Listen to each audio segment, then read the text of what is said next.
British delegate in Italy. Our rulers are working to overturn Brexit. Workers across Europe share the goal of defeating both the EU imperialist bloc and the US-led NATO war machine. The following greeting was delivered by Comrade George Corcovelos on behalf of our party at the recent Congress of the Communist Party Italy in Rome. Comrades, I bring fraternal greetings from the Communists of Britain. In our country today, the British establishment is hopeful that its long work to overturn the Brexit referendum is finally bearing fruit. After years of chaos in the major imperialist parties, Boris Johnson and Jeremy Corbyn have both been routed, and the ruling class has both Tory and Labour back under the leadership of solid establishment figures. Now, Prime Minister Rishi Sunak has agreed a deal with the European Union on the status of Northern Ireland that opens the door towards the gradual reintegration of Britain into the European Economic Area. This could well be followed by a formal application for the UK to rejoin the bloc in a few years' time. The King, who is supposed to be above politics, was so delighted that he had tea with the European Commission President Ursula von der Leyen after the deal was signed. Millions of working class people voted for Brexit, taking the opportunity to revolt against a ruling class that treats workers with open contempt. But the ruling class refused to accept a result that was so fundamentally against its interests, and immediately set about working to undermine or reverse the decision, making full use of their control of the state bureaucracy, most of the media, and of academia. Our rulers may think that reversing Brexit will solve their problems, but they are mistaken. The fabled genie is out of the bottle, and it will not be put back in. The contradictions that generated the Brexit vote have not gone away, and its reversal will only add to the growing anger of the working class.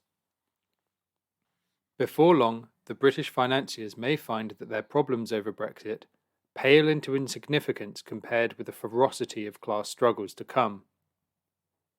Today, we are witnessing a strike wave unprecedented in 40 years. More than 2.4 million working days were lost to strikes last year, as desperate workers fought back against the intolerable pressure of rampant inflation on their living conditions. The strike wave is not over yet, but there is a growing awareness that union leaders are looking for a way out.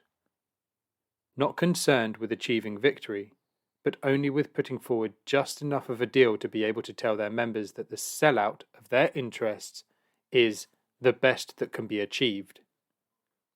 The real desire and urgent need of workers to fight until victory is being systematically sold down the river by the very people who are paid to lead that struggle, leaders who persist in pushing compromises that leave their poorest members taking drastic real terms pay cuts year on year.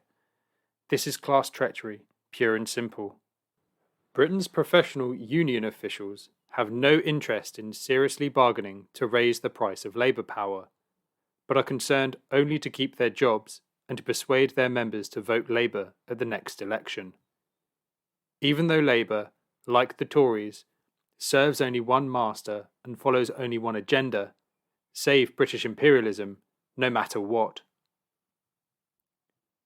Facing a spiralling global economic crisis and the rampant war drive of our rulers, there has never been a more urgent time to organise our forces for revolutionary change. As the shift to a multipolar world gains ever more momentum, there is no crime the imperialists will not commit in their desperation to prevent its arrival, which threatens to bring to an end the era of their dominion over the world and its people. The threat of depleted uranium munitions being sent to Ukraine by the British government is a vicious escalation against the people of the region and the world. What will happen to Ukraine's people if their food, water, and animals are poisoned with these nuclear weapons, assuming the region's breadbasket will still produce crops? What will happen to the world's people if poisoned food is exported from this region? All this is mere collateral damage as far as the emperors of finance capital are concerned, a price worth paying in the pursuit of their profits and domination. It is not Russia or China, but the US-led Western imperialist bloc that has orchestrated wars all across the developing world, murdering and displacing millions and causing millions more to go hungry. Comrades, we have a great battle before us, but we live at a time not only of crisis but of opportunity. As the crisis deepens and the war drive escalates, our rulers are daily providing proof of their unfitness to remain, of their inability even to sustain the slaves in their slavery. Let us work together to use the coming period to coordinate our efforts against our common enemy, to work together for the defeat of the neo-Nazi NATO warmongering alliance, the dissolution of the EU imperialist bloc, and the destruction of US-led imperialism. And let us work together to bring the understanding to both our peoples that only through socialism can we find lasting peace and a decent and dignified future for ourselves and our children.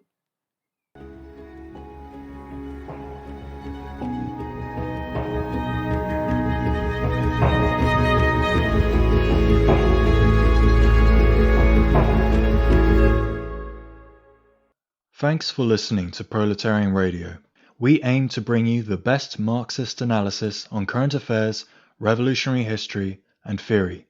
Do like, comment, subscribe, and share our content to help us reach the widest possible audience. We are a small organization with limited resources, and we need workers' support if we are to grow and fulfill our mission. If you are able to make a one-off or regular donation, no matter how small, please visit our website at thecommunists.org and register as a supporter.